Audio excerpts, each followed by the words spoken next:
Class 10 civics का chapter है popular struggles and movements. इस चैप्टर के अंदर हम स्ट्रगल्स और मूवमेंट्स दोनों के बारे में पढ़ते हैं। इस चैप्टर के अंदर कई सारे टॉपिक्स हैं और आप जानते ही होंगे स्कोरशाला की टीम आप सभी के लिए इन सभी टॉपिक्स को एक सिंगल वीडियो में लेकर आई है, तो आपको कहीं जाने की जरूरत नहीं है। ये एक सिंगल वीडियो देखना है और आपके सभी के सभी डाउट्स और सभी के सभी टॉपिक्स इस एक सिंगल वीडियो के थ्रू कंप्लीट होने वाले हैं।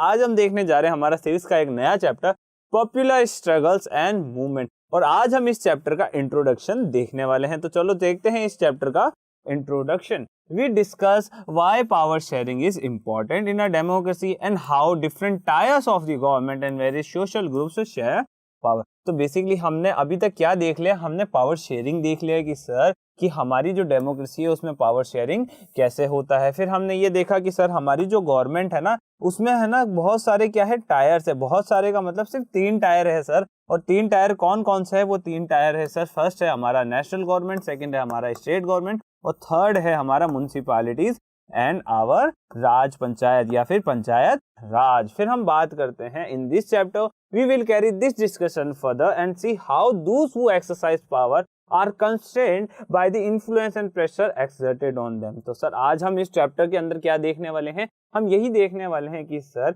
कैसे जो है जो लोग पावर जो है एक्सरसाइज करते हैं, जो पावर को प्रैक्टिस में लाते हैं, वो किस तरीके से कंस्ट्रेंड हो जाते हैं किसी इन्फ्लुएंस से, किसी प्रेशर से जो उनके ऊपर भारी रूप से डाला जाता है। मतलब हम देखने जा रहे हैं सर कैसे स्ट्रगल्स और जो मूवमेंट्स है ना, वो जिनके पास पावर्स होती है ना, वो जो पावर्स जो एक्सरसाइज कर रहे हैं उनके पास जो पावर्स है उसको वो क्या कर देते हैं, कंस्ट्रेंड कर देते हैं। तो हम आगे देखेंगे democracy almost invariably involves conflict of interest and view points. तो सर डेमोक्रेसी क्या है, सर डेमोक्रेसी और कुछ भी नहीं है, conflict of interest and view points है। क्यों? क्योंकि सर डेमोक्रेसी के अंदर सभी को अपने व्यूज रखने का क्या है, राइट है। तो सर ऐसे में सर जो डेमोक्रेसी है वो इनवेरिएबली इन्वॉल्व करती है कई सारे conflict of interest and view points को। This differences are often express in organized ways. तो सर जब ये जो डिफरेंसेस हैं, इन डिफरेंसेस को जब ऑर्गेनाइज्ड वेज में जब क्या किया जाता है, एक्सप्रेस किया जाता है, तो देखा जाता है कि सर ये जो कॉन्फ्लिक्ट ऑफ इंटरेस्ट है या फिर सर ये जो व्यू पॉइंट्स है, इसके कारण स्ट्रगल्स और मूवमेंट शुरू हो जाते हैं ताकि सर एक ऑर्गेनाइज्ड वे में प्रेशर बनाया जा सके जिनके पास पावर है या फिर जो पावर होल्ड करते हैं। फिर हम देखते हैं those who are in power are required to balance these conflicting demands and pressure। जो भी सर पावर में है उसके लिए जरूरी है सर बैलेंस बनाना, और सर बैलेंस बिठाने के लिए जरूरी है कि सर वो इस कॉन्फ्लिक्ट को साथ ही इस प्रेशर को क्या करे, वो बैलेंस करे। We begin this chapter with a discussion of how struggles around conflicting demands and pressure shape democracy। इस चैप्टर के अंदर हम यही देखने वाले हैं कि कैसे सर ये जो स्ट्रगल्स होते हैं, ये जो कॉन्फ्लिक्ट ऑफ डिमांड्स होता है और ये कैसे जो ये प्रेशर जो है ये हमारी डेमोक्रेसी को क्या करता है, शेप करता है। मतलब सर ये कैसे हमारी डेमोक्रेसी को अफेक्ट करता है। This leads to an analysis of the different ways and organisation through which ordinary citizen can play a role in democracy. और सर ये हमारे एक ओवरऑल जो हमारा सिस्टम है उसको एनालिसिस करने का मौका देता है, हमें ऑर्गेनाइज करने का मौका देता है ताकि हम सर इन सभी का डेमोक्रेसी में क्या रोल है हम उसको इजीली समझ सके। In this chapter we look at the indirect ways of influencing politics through pressure groups and movements. तो हम क्या देखने वाले हैं इस चैप्टर के अंदर कि किस तरीके से सर हमारी जो पॉलिटिक्स है, पॉलिटिकल पार्टीज है, जो हमारी गवर्नमेंट है, उसको हम इनडायरेक्टली हम इन्फ्लुएंस कर सकते हैं। किसके थ्रू सर, प्रेशर ग्रुप और मूवमेंट्स के थ्रू हम उसे क्या कर सकते हैं, इन्फ्लुएंस कर सकते हैं। फिर हम देखते हैं this leads us in the next chapter two the direct ways of controlling political power in the form of political parties. तो सर हमने अभी क्या देखा कि सर हम इस चैप्टर के अंदर यही देखने वाले हैं कि सर किस तरीके से हम पॉलिटिकल पार्टी को इनडायरेक्ट वे में क्या करते हैं, हम उसे इन्फ्लुएंस करते हैं। इससे नेक्स्ट चैप्टर के अंदर हम ये देखने वाले हैं कि सर किस तरीके से हम पॉलिटिकल पार्टी को डायरेक्टली इन्फ्लुएंस करते हैं।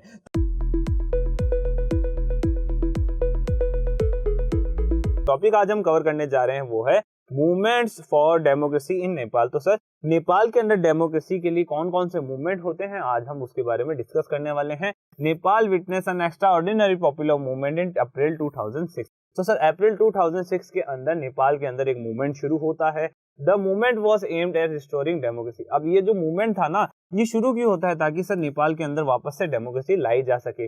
Sir Nepal you might recall was one of the third wave countries that had won democracy in 1990। तो सर जो नेपाल है वो एक थर्ड वेव कंट्री था जिसमें सर डेमोक्रेसी कब आई थी, 1990 में आई थी। तो ऐसे में सर ये जो टाइम पीरियड था 2006 वापस जब आता है तो वापस डेमोक्रेसी को रिस्टोर करने की कहाँ जरूरत आ जाती है सर, वही तो हम देखने जा रहे हैं। Although the king formally remained the head of the state, the real power was exercised by popular elected representatives। तो सर वहां पे एक ऐसी व्यवस्था की गई थी, वहां पे एक ऐसा सिस्टम बनाया गया था जिसके थ्रू सर जो रियल पावर है ना, रियल पावर तो आज भी किसके पास थी सर, रिप्रेजेंटेटिव्स के पास थी। पर सर जो फॉर्मली जो हेड था ना स्टेट का वो कौन था सर, किंग था। मतलब सर जो वहां के किंग थे वो तो सिर्फ हेड थे वहां के, पर सर जो रियल पावर थी वो किसके हाथ में थी, वो रिप्रेजेंटेटिव्स के हाथों में थी। फिर हम देखते हैं king Virendra who has accepted this transition for absolute monarchy to constitutional monarchy. तो सर जो किंग वीरेंद्र थे ना उन्होंने एब्सोल्यूट मोनार्की से कॉन्स्टिट्यूशनल मोनार्की को क्या किया था, सिलेक्ट किया था, एक्सेप्ट किया था और उन्होंने इस ट्रांजिशन को माना था। अब उनकी सर मृत्यु हो जाती है, उनको है ना सर किल कर दिया जाता है एक मिस्टीरियस मैसेकर में, जो कि सर रॉयल फैमिली में होता है। सब कब सर 2001 के अंदर। King Gyanendra the new king of Nepal was not prepared to accept democratic rule. अब जो नए किंग बनते हैं उनका नाम होता है सर किंग ज्ञानेंद्र। अब सर जो किंग ज्ञानेंद्र होते हैं, जो नेपाल के किंग होते हैं, उन्हें है ना सर ये डेमोक्रेटिक रूल कुछ रास नहीं आता, उन्हें ये डेमोक्रेटिक रूल अच्छा नहीं लगता।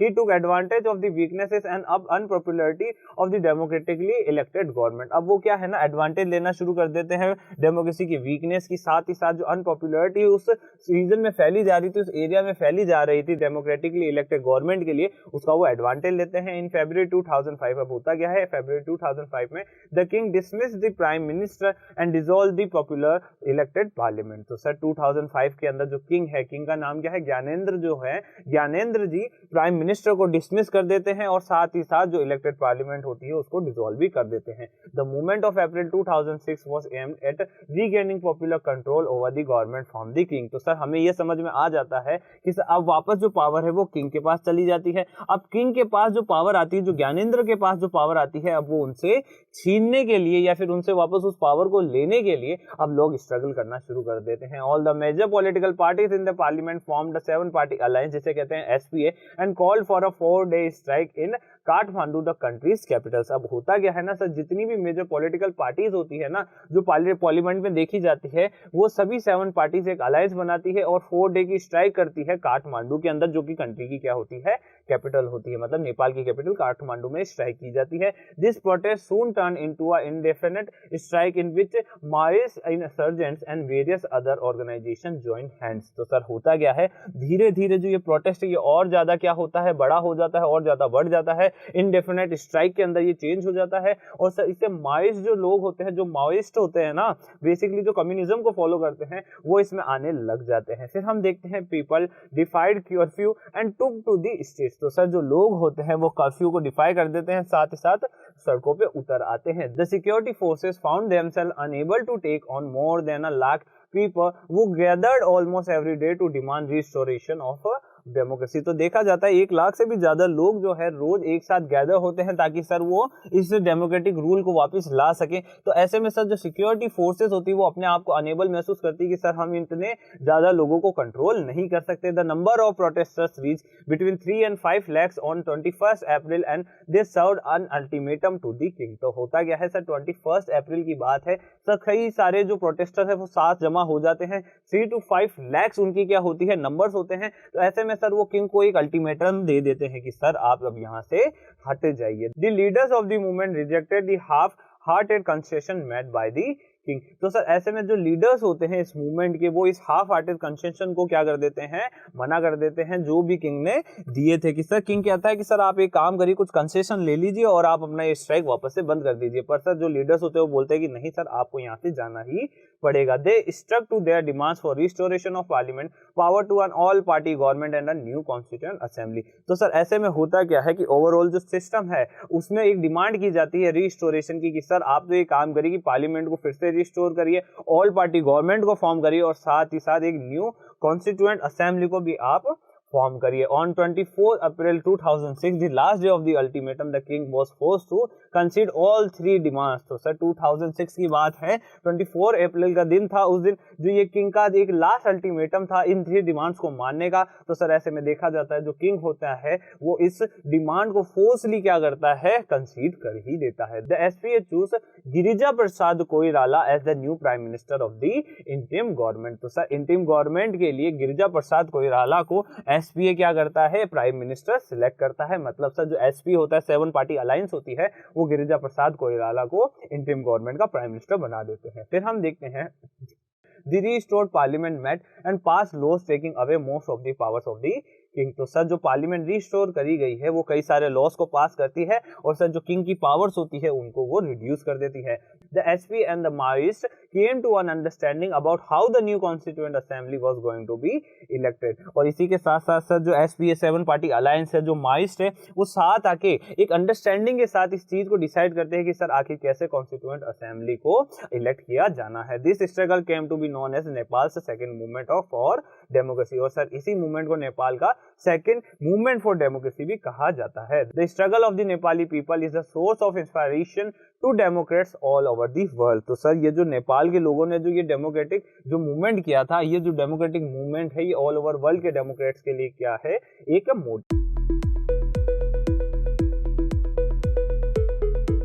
टॉपिक आज हम कवर करने जा रहे हैं वो है बोलिवियाज वाटर वॉर। तो सर हम आज क्या देखेंगे, बोलिविया की वाटर वॉर को हम देखेंगे। तो चलो शुरू करते हैं बच्चों। The story of Poland and that of Nepal apply to the struggle of for establishing or restoring democracy. तो जब भी हम बात करते हैं पोलैंड की, या अभी हमने जो लास्ट टॉपिक कवर किया था सर, नेपाल का जो मूवमेंट हमने कवर किया था, तो सर हम उसमें क्या देखते हैं कि बेसिकली वहां पे या तो डेमोक्रेसी को एस्टैब्लिश किया गया था या फिर वहां पे डेमोक्रेसी को रिस्टोर किया गया था। रिस्टोर वाला एग्जांपल किसका है, नेपाल का है। But the role of popular struggles does not come to an end with the establishment of democracy. पर सर जो स्ट्रगल्स है ना, स्ट्रगल्स जो होते हैं वो एस्टैब्लिशमेंट ऑफ डेमोक्रेसी के साथ खत्म नहीं होते। जैसा कि हमने नेपाल के एग्जांपल में देखा था सर, वहां पे जो डेमोक्रेसी है वो कब आ गई थी सर, 1990s में वहां पे डेमोक्रेसी आ चुकी थी। पर फिर उसके बाद क्या होता है, किंग ज्ञानेंद्र आते हैं और ज्ञानेंद्र के आने के बाद 2006 के अंदर वापस से वहां पे डेमोक्रेसी को रिस्टोर किया जाता है। रिस्टोर क्यों किया जाता है, क्योंकि जो किंग ज्ञानेंद्र होते हैं वो उस डेमोक्रेसी को क्या कर देते हैं, डिसमिस कर देते हैं। ओवरऑल जो पार्लियामेंट होती है, जो गवर्नमेंट होती है, उसे डिसमिस कर देते हैं। फिर हम बात करते हैं आगे, people successful struggles against privatization of water in Bolivia reminds us that popular struggles are integral of working the democracy। तो सर हम ये समझ सकते हैं एक स्ट्रगल हुआ था, एक सक्सेसफुल स्ट्रगल हुआ था, किस लिए, क्योंकि सर वहां पे सर जो प्राइवेटाइजेशन है, जो वाटर का प्राइवेटाइजेशन कर दिया गया था सर बोलिविया में। अब सर ऐसे में क्या होता है, जो पानी है, जो वाटर रिसोर्स है सर, वो क्या है, एक नेचुरल रिसोर्स होने के साथ साथ उसके ऊपर सभी का राइट है। हम ऐसा नहीं कह सकते कि सर वाटर जो है वो इस कंट्री से बिलोंग करता है, वाटर जो है वो इस स्टेट से बिलोंग करता है, वाटर जो है इस ह्यूमन से बिलोंग करता है। ऐसा कुछ नहीं है, क्योंकि सर जो वाटर है वो एक नेचुरल रिसोर्स है। तो अब होता क्या है बच्चों, बोलिविया के अंदर वाटर को क्या कर दिया जाता है, प्राइवेटाइज किया जाता है। और साथ ही साथ हमें ये एक आइडिया मिलने लगता है कि सर अब जो वाटर है उसके लिए हमें क्या देना होगा, अब उसके लिए हमें प्राइस देना होगा, एक पे करना होगा वाटर के लिए। अब हम बात करते हैं आगे, Bolivia is a poor country in Latin America. अब सर बोलिविया है कहाँ, तो सर ये है लैटिन अमेरिका में। The World Bank persuaded the government to give up its control of municipal water supply. ऐसे में सर जो वर्ल्ड बैंक है वो इस पूरे सिनारियो में आता है और वो सर वहां की गवर्नमेंट, जो बोलिविया की गवर्नमेंट है, उसे बोलता है कि सर आप जो भी म्युनिसिपल वाटर सप्लाई को जो भी आपने कंट्रोल दे रखे हैं, आप उसे क्या करें, गिव अप करें, उसको वापस से रिलीज करें, ताकि सर जो कंट्रोल है वो फिर से किसके हाथ में आ जाए, पीपल के हाथ में आ जाए, जनता के हाथ में आ जाए। सर क्यों, क्योंकि ऐसा देखा गया था कि जो गवर्नमेंट है, गवर्नमेंट ने सारे जो कंट्रोल है वाटर रिलेटेड, सारे जो कंट्रोल है वो किसे दे दिए थे, म्युनिसिपल वाटर सप्लाई वालों को दे दिए थे। The government sold this right for the city of Cochabamba to a multinational company। तो सर होता क्या है, गवर्नमेंट जो होती है वो इन राइट्स को सिटी ऑफ कोचाबम्बा से किसको ट्रांसफर कर देती है, मल्टीनेशनल कंपनीज को वो ट्रांसफर कर देती है। The company immediately increase the price of water bye 4 times. तो कंपनी क्या करती है, वाटर की प्राइसेस को 4 टाइम्स क्या कर देती है, इंक्रीज कर देती है, 4 गुना उसे बढ़ा देती है। Many people received monthly water bill of rupees 1000 in a democracy where average income is around rupees 5000 a month। तो सर ऐसी कंडीशन में जहां पे सर उनकी ओवरऑल जो इनकम है वही 5000 रुपीज है, उसमें सर उनको 1000 रुपए तो सर किसके बिल के लिए पे करने पड़ रहे थे, वाटर बिल एक्सपेंस के लिए ही उन्हें पे करने पड़ रहे थे। तो आप ये समझ सकते हैं 1/5 अमाउंट जो है वो उन्हें सिर्फ अपने बिल्स को पे करने के लिए ही जा रहा था, और उसमें भी specifically sir water bill pay करने में ही उनका 1000 रुपीज जा रहा था। This led to a spontaneous popular protest. तो सर अब लोगों के बीच में एक पॉपुलर प्रोटेस्ट शुरू होता है कि सर लोगों को लगने लगता है कि अगर हमारी इनकम ही 5000 रुपीज है, अब उसमें आप 1000 रुपीज हमारे से है ना पे ही करा दोगे, बिल ही पे करा दोगे, तो सर हम 4000 रुपीज में हम कैसे अपना घर चलाएंगे। In January 2000, a new Alliance of Labour, Human Rights and Community Leaders organized a successful 4-day general strike in the city। अब देखा जाता है कि सर जनवरी 2000 के अंदर एक अलायंस बनाई जाती है। ये जो अलायंस होती है उसमें जो लोग होते हैं, जो मेंबर होते हैं, वो कौन कौन से होते हैं सर, लेबर होते हैं, ह्यूमन राइट वाले होते हैं, कम्युनिटी लीडर्स उसके अंदर आते हैं और सर एक अलायंस को फॉर्म करते हैं। और ये जो अलायंस होती है वो एक सक्सेसफुल 4-day जनरल स्ट्राइक के लिए आह्वान करती है, कहती है कि सर हम 4 डे की स्ट्राइक पे जा रहे हैं। The government agree to negotiate and the strike was called off. और सर ऐसे में जो गवर्नमेंट होती है वो नेगोशिएट करने के लिए राजी हो जाती है कि सर हाँ हम नेगोशिएट आपके साथ कर सकते हैं, और ऐसे में सर वो 4 डेज की जो हमारी स्ट्राइक थी वो कॉल ऑफ कर दी जाती है। येट नथिंग हैपेंड, पर सर होता कुछ भी नहीं है। The police resorted to brutal repression when the agitation was started again in February. तो सर जो फर्स्ट एगिटेशन जो फर्स्ट स्ट्राइक थी वो कब शुरू होती है, वो शुरू होती है जनवरी में। ओके, वो कब शुरू होती है, जनवरी में। अब बात करते हैं कि सर गवर्नमेंट ने इसको तो दबा दिया था, गवर्नमेंट ने बोला कि सर हम आपसे नेगोशिएट कर लेते हैं, नेगोशिएट करा के, और सर उन्होंने उसको तो कॉल्ड ऑफ करवा दिया था। फिर सर क्या होता है ना, गवर्नमेंट कहती है कि नहीं सर हम आपके जितने भी मुद्दे हैं उसके ऊपर हम काम नहीं कर सकते। तो ऐसे में जो फरवरी शुरू होती है, तो फरवरी शुरू होते ही एक दूसरा मूवमेंट वापस लॉन्च किया जाता है, एक दूसरा एगिटेशन वापस शुरू कर दिया जाता है। पर सर इस बार जो पुलिस होती है वो इस मूवमेंट को ब्रूटल रिप्रेशन के थ्रू क्या करती है, दबा देती है। Another strike followed in April and the government impose martial law. अब इसी के साथ साथ अब हम देख चुके हैं सर जनवरी में एक स्ट्राइक हो चुकी, फरवरी में स्ट्राइक हो चुकी। अब जो थर्ड स्ट्राइक है ना सर वो कब आने जा रही थी, वो आने जा रही थी अप्रैल में। तो सर अप्रैल जैसे ही शुरू होता है तो उस टाइम एक स्ट्राइक वहां पे शुरू हो जाती है। पर सर जो गवर्नमेंट होती है वो बचने के लिए मार्शल लॉ लगा देती है, क्योंकि सर उसको मानना था कि सर अगर हमने मार्शल लॉ इम्पोज नहीं किया तो सर जो पब्लिक है वो हमारे कंट्रोल से बाहर चली जाएगी। But the power of the people force the official of the MNC to flee the city and the made the government concede to all the demands of the protest. तो हम ये समझ सकते हैं कि सर जो पावर ऑफ पीपल है, ये देखो बच्चे इसको हाईलाइट कर देते हैं, पावर ऑफ पीपल। डेमोक्रेसी क्या है सर, पावर ऑफ पीपल ही तो है।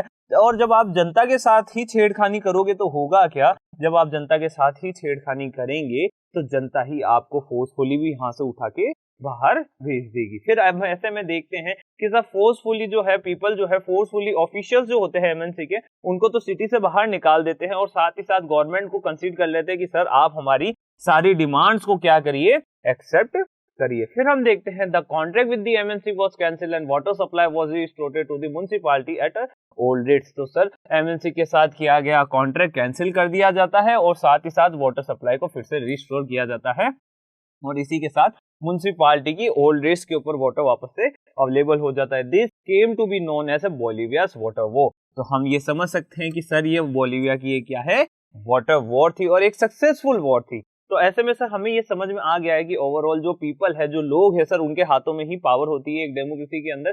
सर लोग चाहे तो कोई सा भी चेंज ला सकते हैं, पर सर सबसे जरूरी ये है कि सर लोगों की ऐसी मंशा होनी चाहिए, सर लोगों का ऐसा कदम उठाना चाहिए, लोगों को सोचना चाहिए, समझना चाहिए सर। क्योंकि अगर हम आज चुप रह गए, अगर हमने डेमोक्रेसी में होते हुए भी आज हमारे लिए कदम नहीं उठाए, तो सर धीरे धीरे धीरे गवर्नमेंट हुई, अदर अथॉरिटीज हुई, वो हमारे राइट्स को क्या करने लग जाएंगे, दबाने लग जाएंगे, प्रेशराइज करने लग जाएंगे। तो उससे बेटर यही है कि सर हमें हमारे राइट्स के लिए लड़ना।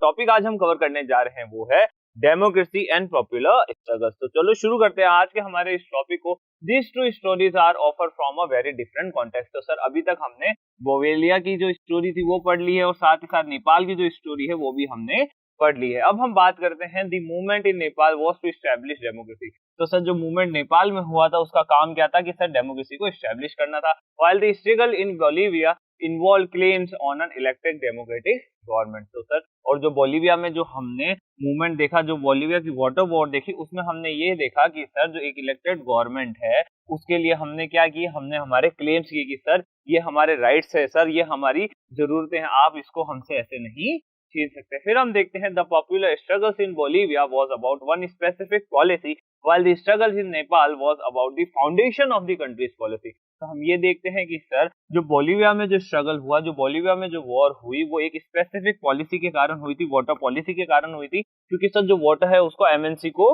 दे दिया गया था, वाटर को है ना प्राइवेटाइजेशन कर दिया गया था उसका। फिर हम आगे देखते हैं कि सर जो नेपाल के अंदर स्ट्रगल हुआ वो स्ट्रगल था सर फाउंडेशन के लिए, वो था कंट्री की पॉलिटिक्स के लिए। Both this struggles were successful but their impact was at different level. Sir ये दोनों ही जो स्ट्रगल्स थे वो कैसे थे, सक्सेसफुल थे, पर जब हम बात करते हैं कि इनके इम्पैक्ट की, तो इनके इम्पैक्ट सर डिफरेंट लेवल्स के ऊपर भी फील किए गए, महसूस किए गए। Despite this differences both the story share some elements which are relevant to the study of the past and future of democracy। तो सर जब हम समझ सकते हैं कि सर कुछ डिफरेंसेस हैं और इसी के साथ साथ कुछ स्टोरीज के अंदर कुछ एलिमेंट्स ऐसे हैं जो हमारे पास्ट से जुड़े हुए हैं, कुछ ऐसे भी एलिमेंट्स जो हमारी फ्यूचर डेमोक्रेसी से भी जुड़े हुए हैं, तब हमें देखने को मिलता है कि sir both these are instances of political conflict that led to the popular struggle। तो उससे हमें ये समझ में आता है कि सर ये जो दोनों ही थे वो क्या थे, पॉलिटिकल कॉन्फ्लिक्ट थे, और इसके ही कारण कई सारे पॉपुलर स्ट्रगल्स हमारे सामने हमें देखने को मिलते हैं। In both cases the struggle involve mass mobilisation. तो सर जब भी स्ट्रगल्स होते हैं तो सर स्ट्रगल्स में देखा जाता है मास मोबिलाइजेशन। सर बहुत सारे लोग इकट्ठा होते हैं और सर एक पॉलिसी के अगेंस्ट में या फिर एक है ना डेमोक्रेसी के अगेंस्ट में, उसके इलेक्टेड बॉडी के अगेंस्ट में वो लोग खड़े हो जाते हैं। Public demonstration of mass support clinched the dispute. और सर जो पब्लिक डेमोन्स्ट्रेशन होता है वही मास सपोर्ट को हमें बताता है। Finally both instances involve critical role of political organisation. तो सर इन दोनों इंस्टांसेस ने हमें बताया कि सर जो पॉलिटिकल ऑर्गेनाइजेशन है उसका क्रिटिकल रोल क्या है। This is how democracy has evolve all over the world. तो सर ऐसे हम समझ सकते हैं कि सर जो डेमोक्रेसी है, तो डेमोक्रेसी कैसे एग्जिस्ट में आती है, तो सर स्ट्रगल्स के थ्रू ही डेमोक्रेसी एग्जिस्ट में आती है, भले ही वो वर्ल्ड की कोई भी जगह क्यों ना हो। We can therefore draw a few conclusion from this examples. तो सर इसी के साथ साथ हम कुछ एग्जांपल्स भी देख सकते हैं, उनको कंक्लूड कर सकते हैं। तो सर फर्स्ट एग्जांपल ये है, democracy evolves through popular struggles. तो हम ये समझ सकते हैं कि सर जो डेमोक्रेसी है वो कब आती है, जब कई सारे पॉपुलर स्ट्रगल्स होते हैं। जब हम बात करते हैं इंडिया की, तो सर इंडिया में भी तो डेमोक्रेसी के लिए स्ट्रगल्स हुए हैं, मूवमेंट्स हुए हैं, ताकि हमें क्या मिल सके, ताकि हमें डेमोक्रेसी मिल सके, हमें फ्रीडम मिल सके। It is possible that some significant decisions may take place through consensus and may not involve any conflict at all। तो सर हम ये देखते हैं कि कई बार ऐसे सिग्निफिकेंट डिसीजंस होते हैं जो सर सिर्फ और सिर्फ हमारे कंसेंसस से ही ले लिए जाते हैं और जिनके कारण कोई भी कंफ्लिक्ट नहीं होते हैं। फिर हम देखते हैं but that would be an exception. Sir ये जो है ये एक अफवाह से ज्यादा कुछ नहीं है कि सर ये है ना लाखों में एक बार होने वाली चीज है, ये हमेशा ऐसा नहीं होता है कि सर किसी भी तरीके का कॉन्फ्लिक्ट ना हो, किसी भी तरीके का स्ट्रगल ना हो और कोई सारे महत्वपूर्ण डिसीजन, कई सारे सिग्निफिकेंट डिसीजन ले लिए जाए। Defining movement of democracy usually involve conflict between those group who have exercise power and those who Aspire for. तो सर ऐसे में हम देखते हैं कि सर जब भी हम बात करते हैं डेमोक्रेसी की, तो सर डेमोक्रेसी कब हमारे सामने आती है, जब सर लोगों के अंदर सर कॉन्फ्लिक्ट की, जब लोगों के अंदर स्ट्रगल्स की जो भावनाएं पनपना शुरू होती है। और सर ये जो स्ट्रगल्स है, अब सर स्ट्रगल्स किनके बीच में होगा, तो सर सबसे पहले जो स्ट्रगल होगा वो उनके बीच में होगा जो पावर को एक्सरसाइज करते हैं, जिनके पास पावर है। सर पहली बात तो यही है ना, एक पार्टी वो होगी जो पावर को एक्सरसाइज करती है और सर जो दूसरी पार्टी होगी वो कौन होगी, सर जो पावर को एस्पायर करती है, सर ऐसे पावर होनी चाहिए थी। फिर हम बात करते हैं इन power.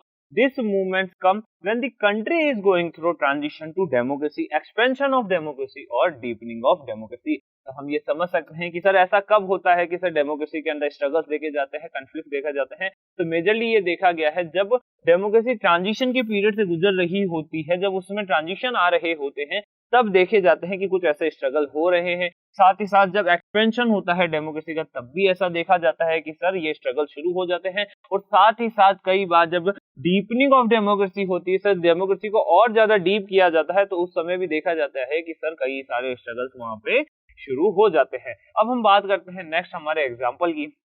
Democratic conflict is resolve through mass mobilisation. तो सर जो डेमोक्रेटिक कॉन्फ्लिक्ट होते हैं ना, उन्हें कौन रिजोल्व करता है या वो कैसे रिजोल्व होते हैं सर? वो होते हैं मास मोबिलाइजेशन के कारण। Sometimes it is possible that the conflict is resolve by using the existing institution like the parliament और द जुडिशरी। सर कई बार ऐसे भी होता है कि सर जो कॉन्फ्लिक्ट्स होते हैं ना, कॉन्फ्लिक्ट कई बार जो एग्जिस्टिंग जो इंस्टीट्यूशंस होते हैं ना, वो भी उसको सॉल्व कर देते हैं। जैसे कि सर जो पार्लियामेंट है, तो सर जो भी इशू है उसको पार्लियामेंट में लेकर जाता है, लेके जाया जाता है, उसके बारे में डिस्कशन किया जाता है और सर पार्लियामेंट में ही उसको रिजॉल्व किया जाता है। और कई बार सर ये जो इश्यूज होते हैं वो जुडिशरी तक भी पहुंचते हैं और जुडिशरी उसमें डिसीजन लेती है कि सर आखिर होना क्या चाहिए। But when there is a deep dispute, very often this institute themselves get involve in the dispute. तो सर कई बार क्या होता है, जब डिस्प्यूट जो बहुत ज्यादा गहरे होते हैं, तो ऐसे में देखा जाता है कि ये जो इंस्टीट्यूशंस होते हैं ना, ये भी कैसे हो जाते हैं, ये भी सर इन्हीं जो गलत ताकतें होती। But when there is a deep dispute, very often this institution themselves get involve in the dispute. तो सर कई बार ऐसा भी देखा जाता है कि सर जब मुद्दे बहुत ज्यादा डीप होते हैं, इशू बहुत ज्यादा डीप होता है, तो ये देखा जाता है कि सर ये जो इंस्टीट्यूशंस है ना, ये इंस्टीट्यूशन खुद भी इसमें क्या हो जाते हैं, इन्वॉल्व हो जाते हैं। The resolution has to come from outside from the people. और सर ऐसे में जो रेजोल्यूशन होता है वो कहाँ से आता है, वो सर आउटसाइड, मतलब सर इंस्टीट्यूशन के बाहर से आता है। लोग बताते हैं कि सर अब क्या होना चाहिए। फिर हम देखते हैं this conflict and mobilisation are based on a new political organisation. तो सर ये जितने भी कॉन्फ्लिक्ट होते हैं, जितने भी मोबिलाइजेशन होते हैं, वो एक बेस तैयार करते हैं एक नए पॉलिटिकल ऑर्गेनाइजेशन का। Through their is an element of spontaneity in all such historic movement. तो सर ये सभी हिस्टोरिक मूवमेंट्स में देखा गया है कि सर पुरानी जो पॉलिटिकल ऑर्गेनाइजेशन होती है वो तो एंड हो जाती है और जो एक नई पॉलिटिकल ऑर्गेनाइजेशन होती है वो एग्जिस्ट करने लग जाती है। But the spontaneous public participation becomes effective with the help of organised politics. तो सर पब्लिक का पार्टिसिपेशन कब बढ़ाया जा सकता है, जब एक ऑर्गेनाइज पॉलिटिक्स हमारे सामने हो। There can be many agencies of organise politics. तो सर कई बार कई सारी ऐसी एजेंसीज होती है जो पॉलिटिक्स को क्या करती है, ऑर्गेनाइज करती है। This include political parties, pressure groups and movement groups. तो सर ये जो ग्रुप्स है, ये जो एंटिटीज है, ये जो ऑर्गेनाइज पॉलिटिक्स है, तो सर ये होती है सर पॉलिटिकल पार्टीज होती है, कई बार प्रेशर ग्रुप्स होते हैं और साथ साथ कई बार मूवमेंट ग्रुप्स भी इसमें देखे जाते हैं। तो बच्चों आज के इस टॉपिक में इतना ही। एक बार हम इसका रिकैप देख लेते हैं कि आज हमने क्या क्या देखा है। तो देखो बच्चों, शुरुआत में हमने देखा था कि सर एक नेपाल का हमने देखा था स्टोरी और एक ही साथ साथ हमने बोलीविया का स्टोरी देखा था। हमने ये देखा कि सर दोनों ही कंट्रीज के अंदर जो मूवमेंट्स हुए वो सक्सेसफुल हुए थे। फिर हम बात करते हैं, फिर भी सर कुछ डिफरेंसेस थे इन स्टोरीज के अंदर। अब ये जो डिफरेंसेस थे, अब ये डिफरेंसेस से हम ये समझ सकते हैं कि सर इन डिफरेंसेस का जो रिलेवेंस है वो सर हमारे पास से भी है और साथ साथ में हमारे डेमोक्रेसी के फ्यूचर से भी है। और इसी के साथ साथ कई सारे ऐसे पॉलिटिकल कॉन्फ्लिक्ट होते हैं, पॉपुलर स्ट्रगल्स होते हैं, जिसके कारण सर देश के अंदर कई बार मास मोबिलाइजेशन देखा जाता है, कंट्री में मास मोबिलाइजेशन देखा जाता है। Public demonstration of mass support clinches the dispute. तो सर कई बार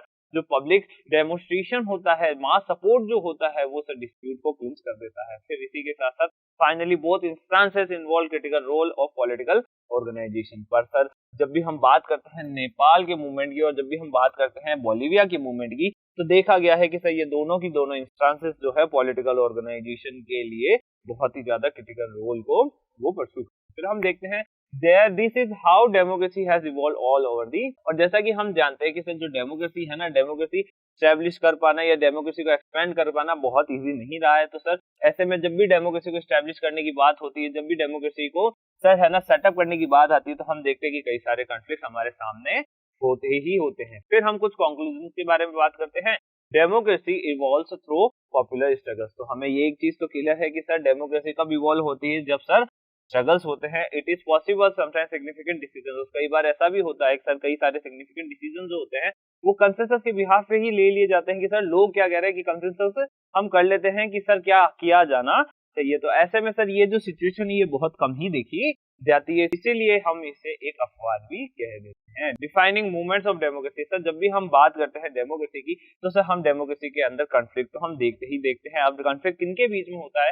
कॉन्फ्लिक्ट सर हमेशा होता है जो पावर को एक्सरसाइज कर रहा है और साथ ही साथ जो पावर को एस्पायर कर रहा है, मतलब सर जो चाहता है कि सर हमारा कुछ ना कुछ पावर के अंदर शेयर होना चाहिए। इन दोनों ही ग्रुप्स के बीच में हमेशा क्या देखे जाते हैं, कॉन्फ्लिक्ट देखे जाते हैं और यही डेमोक्रेसी को एस्टैब्लिश करने में भी मदद करते हैं। This movement come when the country is going through. अब सर ये जो मूवमेंट्स है, ये जो स्ट्रगल्स है, ये होते कब है? जब कंट्री या तो ट्रांजिशन पीरियड से गुजर रहा हो या फिर जब कंट्री में डेमोक्रेसी का एक्सपेंशन हो रहा हो या फिर सर जो डेमोक्रेसी है वो और ज्यादा ही डीप हो रही हो। Democratic conflict is resolve through mass mobilisation. अब सर जो डेमोक्रेटिक कॉन्फ्लिक्ट होते हैं वो कब रिजॉल्व होते हैं सर, जब मास मोबिलाइजेशन होता है। Sometimes it is possible that the conflict is resolve by using the existing institutes like the parliament और द जुडिशरी। और कई बार ऐसा भी देखा गया है कि सर ये जो स्ट्रगल्स होते हैं, ये जो कॉन्फ्लिक्ट होते हैं, उनको कौन रिजॉल्व करता है, उन्हें पार्लियामेंट या जुडिशरी रिजॉल्व करती है। पर हमने ये भी देखा है कि कई बार ये इंस्टीट्यूशन जो है वो खुद ही इस इशू के अंदर क्या होते हैं, इन्वॉल्व हो जाते हैं। फिर इसी के साथ हम देखते हैं कि सर अब ऐसे में फिर हम ये देखते हैं कि सर जब इंस्टीट्यूशन खुद ही डिस्प्यूट में इन्वॉल्व है तो सर रेजोल्यूशन कौन लाएगा। तो सर उस समय जो रेजोल्यूशन है वो आउटसाइड से आता है, मतलब सर कौन लेके आता है, जनता उसे लेके आती है। This conflict and mobilisation are based on new political organisation. तो ऐसा देखा गया है कि सर ये जो कॉन्फ्लिक्ट होते हैं, ये जो मोबिलाइजेशन होते हैं, इसके कारण कई बार कई नई पॉलिटिकल ऑर्गेनाइजेशंस हमारे सामने आती है। हिस्टोरिक मूवमेंट्स के एग्जांपल से ही हम ऐसा समझ सकते हैं। फिर हम समझ सकते हैं सर जितना ज्यादा पब्लिक पार्टिसिपेशन होगा उतना ही ज्यादा हमारे सामने एक ऑर्गेनाइज पॉलिटिक्स आएगी। फिर हम देखते हैं कि सर ये जो पॉलिटिक्स है, पॉलिटिक्स आखिर लाता कौन है, पॉलिटिक्स के कंटेंडर कौन कौन होते हैं सर, ऐसे कौन कौन से पार्ट होते हैं, कौन कौन से ऐसे बेसिकली इंस्टीट्यूशन होते हैं जिनके कारण पॉलिटिक्स होती है, जिनके कारण सर ये ऑर्गेनाइज पॉलिटिक्स का कॉन्सेप्ट हमारे सामने आता है। तो सर ये इंस्टीट्यूशंस होते हैं, पॉलिटिकल पार्टीज होती है, प्रेशर ग्रुप्स होते हैं।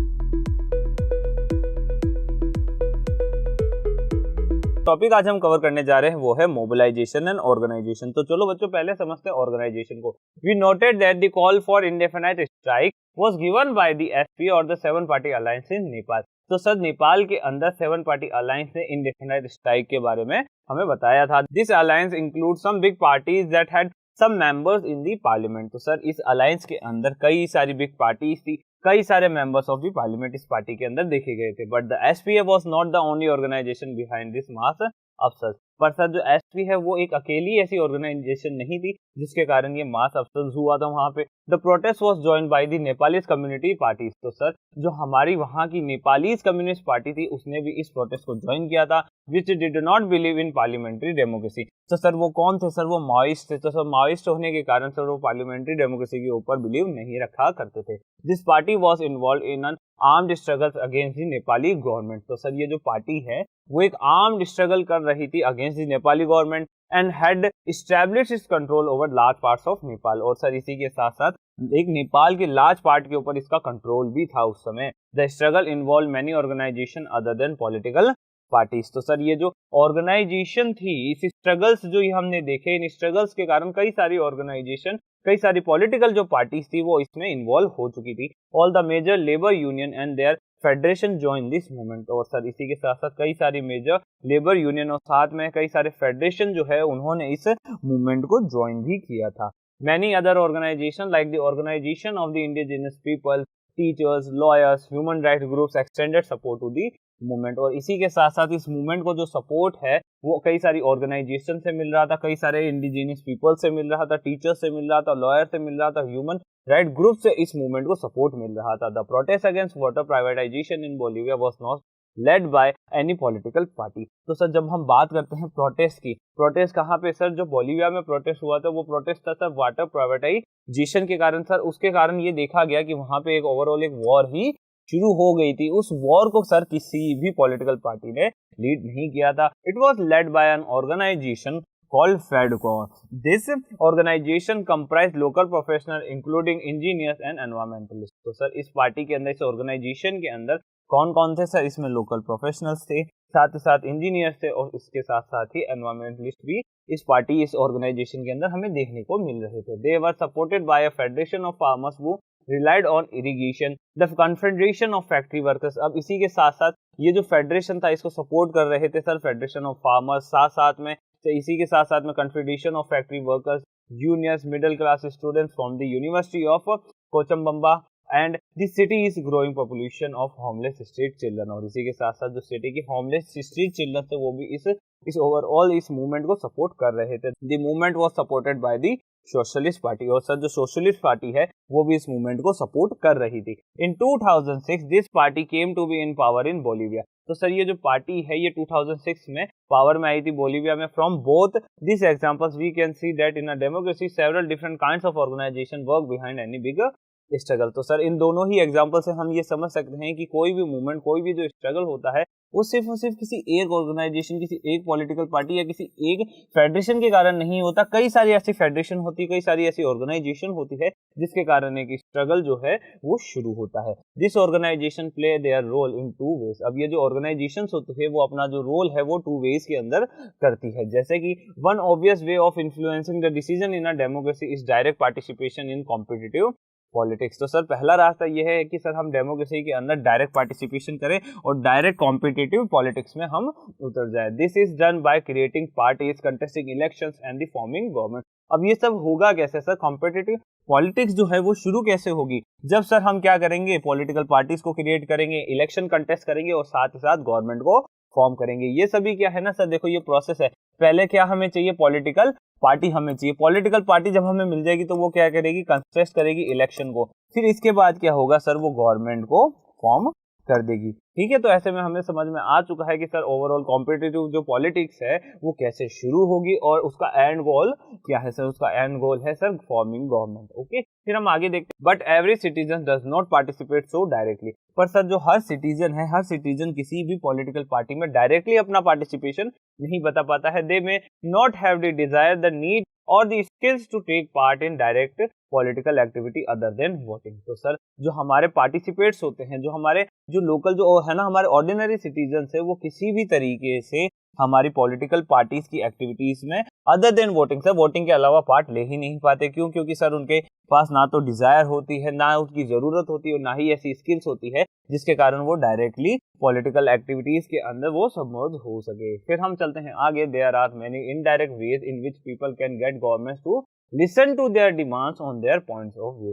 तो सर ऐसे कई सारे तरीके हैं जिससे हम गवर्नमेंट को बता सकते हैं कि आपको हमारे विचारों को सुनना ही होगा, आपको हमारे डिमांड्स को सुनना ही होगा। They could do so by forming an organisation and undertaking activities to promote their interest on their view point. तो सर अब ये होगा कैसे कि सर हम गवर्नमेंट का जो ध्यान है वो हमारी तरफ लाएंगे कैसे सर? बेसिक उनका अट्रैक्शन हमारी तरफ वो लाएंगे कैसे? तो सर उसको लाने के लिए सर हमें क्या करना पड़ेगा? कई सारी एक्टिविटीज को करना पड़ेगा, साथ ही साथ कई सारी ऑर्गेनाइजेशन को हमें फॉर्म करना पड़ेगा। अब सर ये जो ऑर्गेनाइजेशन जो होगी वो क्या करेगी? वो हमारे इंटरेस्ट को प्रमोट करेगी, हमारे व्यू पॉइंट को प्रमोट करेगी, जिससे सर जो गवर्नमेंट है उसका अट्रैक्शन हम फिर ले पाएंगे। This are called interest group और प्रेशर ग्रुप। और सर ये जो ऑर्गेनाइजेशन होती है इन्हें ही हम इंटरेस्ट ग्रुप कहते हैं या फिर हम इन्हें प्रेशर ग्रुप भी कहते हैं। Sometimes people decided to act together without forming organisation. कई बार ऐसा भी होता है कि लोग है ना साथ रहने का दिखावा भी करते हैं, कि बताते हैं कि सर हम सभी लोग साथ है, बिना किसी है ना ऑर्गेनाइजेशन को फॉर्म किए। तो बच्चों एक बार हम इसका रिकैप देख लेते हैं कि जैसा कि हम जानते हैं कि इस चैप्टर इस टॉपिक में इतना ही था, तो हम एक बार इसका रिकैप देख लेते हैं कि आज हमने क्या क्या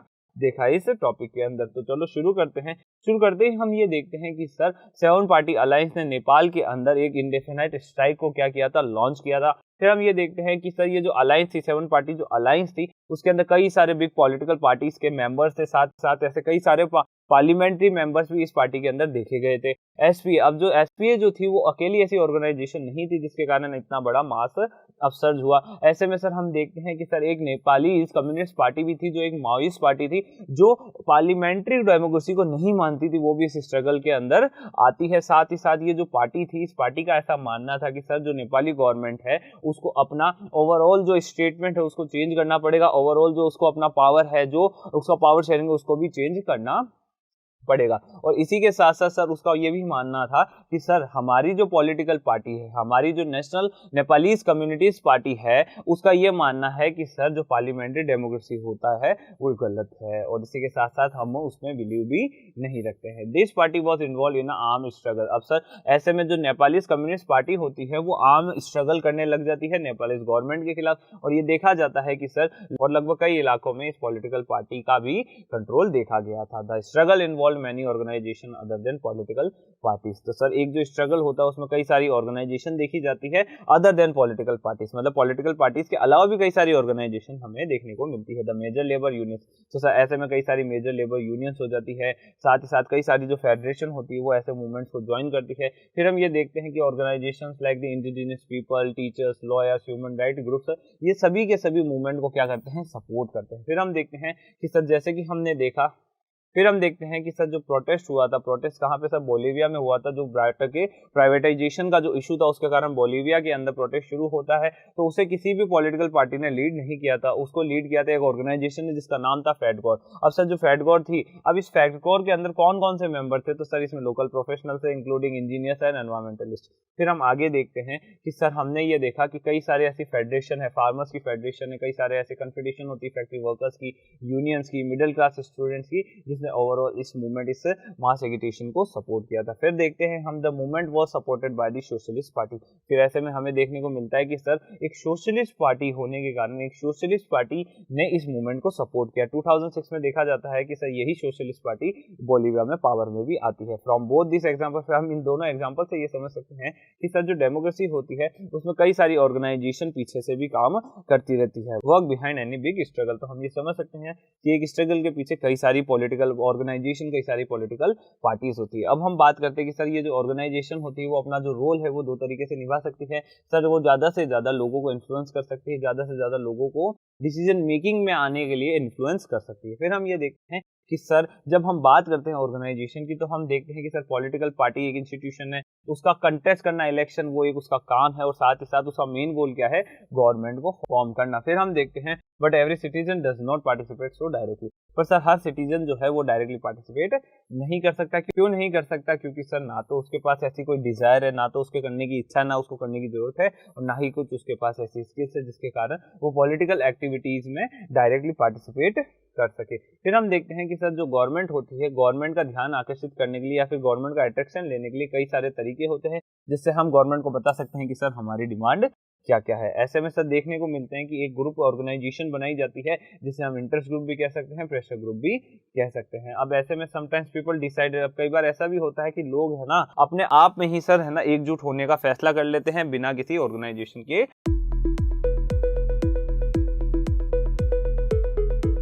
टॉपिक आज हम कवर करने जा रहे हैं वो है प्रेशर ग्रुप एंड मूवमेंट्स। तो बेसिकली हम प्रेशर ग्रुप को समझेंगे और साथ ही साथ मूवमेंट्स को भी समझेंगे। Pressure groups are organisation that attempt to influence government policies. तो सर जो प्रेशर ग्रुप्स होते हैं वो क्या होती है, एक ऑर्गेनाइजेशन होती है जो अटेम्प्ट करती है गवर्नमेंट की पॉलिसीज को इन्फ्लुएंस करने की। But unlike political parties, pressure groups do not aim to directly control और शेयर पॉलिटिकल पावर। पर सर जो पॉलिटिकल पार्टीज है उससे प्रेशर ग्रुप थोड़े अलग होते हैं, क्योंकि सर प्रेशर ग्रुप का क्या काम है, उसका काम सिर्फ और सिर्फ गवर्नमेंट के ऊपर इन्फ्लुएंस करना है, गवर्नमेंट की पॉलिसीज को इन्फ्लुएंस करना है। उसका काम किसी भी तरीके से डायरेक्टली कंट्रोल नहीं करना है, ना ही सर पॉलिटिकल पावर का शेयर उसे लेना है। ऐसे में sir this organisation are formed when people with common occupation, interest, aspiration और opinions come together in order to achieve a common objective। तो सर ये जो ऑर्गेनाइजेशन है ये फिर फॉर्म कौन करता है, ये ऑर्गेनाइजेशन जो है उसका ऑब्जेक्टिव कैसा होता है। तो सर ऐसे में हम देखते हैं कि सर इस ऑर्गेनाइजेशन को फॉर्म करने के लिए कॉमन ऑक्यूपेशन वाले, कॉमन इंटरेस्ट रखने वाले, कॉमन एस्पायरेशन रखने वाले, कॉमन ओपिनियंस रखने वाले लोग जो है साथ आते हैं एक कॉमन ऑब्जेक्टिव के लिए। तो हमें समझ में आ गया है सर जो प्रेशर ग्रुप है, प्रेशर ग्रुप का काम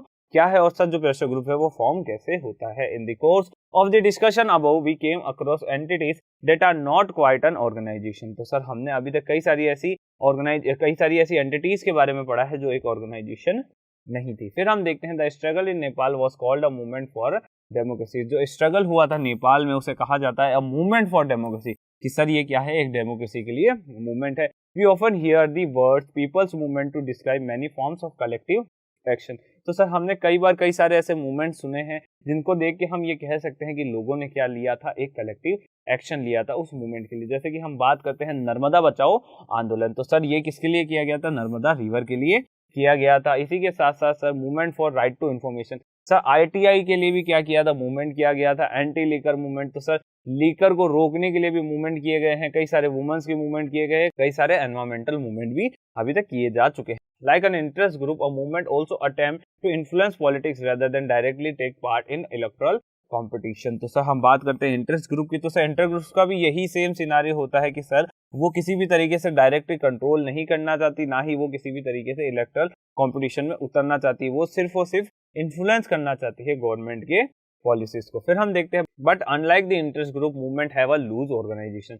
जब हम बात करते हैं इंटरेस्ट ग्रुप की, तो सर इंटरेस्ट ग्रुप जो होते हैं वो एक लूज ऑर्गेनाइजेशन होते हैं। There decision making is more informal and flexible, और सर इनकी जो डिसीजन मेकिंग होती है वो बहुत ही ज्यादा इनफॉर्मल होती है, बहुत ही ज्यादा फ्लेक्सिबल होती है। They dependent much more on spontaneous mass participation than an interest group. और सर ये ज्यादा से ज्यादा स्पॉन्टेनियस मास पार्टिसिपेशन के ऊपर बिलीव करते हैं देन एन इंटरेस्ट ग्रुप। फिर हम एक बार इसका रिकेप देख लेते हैं कि आज हमने क्या क्या देखा है। तो हमने देखा कि सर जो प्रेशर ग्रुप होते हैं वो एक ऑर्गेनाइजेशन होती है जो गवर्नमेंट की पॉलिसीज को इन्फ्लुएंस करना चाहती है। अब इस पॉलिटिकल ऑर्गेनाइजेशन के अंदर क्या होते हैं सर, कई सारी पॉलिटिकल पार्टीज होती है जो प्रेशर ग्रुप को फॉर्म करती है, ताकि सर जो डायरेक्टली कंट्रोल है, जो पॉलिटिकल पावर का डायरेक्टली कंट्रोल है, बट अनलाइक पॉलिटिकल पार्टीज पर सर जो प्रेशर ग्रुप होते हैं वो पॉलिटिकल पार्टीज से अलग होते हैं। इनको किसी भी तरीके से डायरेक्टली पॉलिटिकल पावर नहीं चाहिए होती है। अब इस ऑर्गेनाइजेशन को फॉर्म कौन कौन करते हैं, तो इस ऑर्गेनाइजेशन को फॉर्म करते हैं कॉमन ऑक्यूपेशन रखने वाले, कॉमन इंटरेस्ट रखने वाले, कॉमन एस्पायरेशन, कॉमन ओपिनियंस रखने वाले और साथ ही साथ कॉमन ऑब्जेक्टिव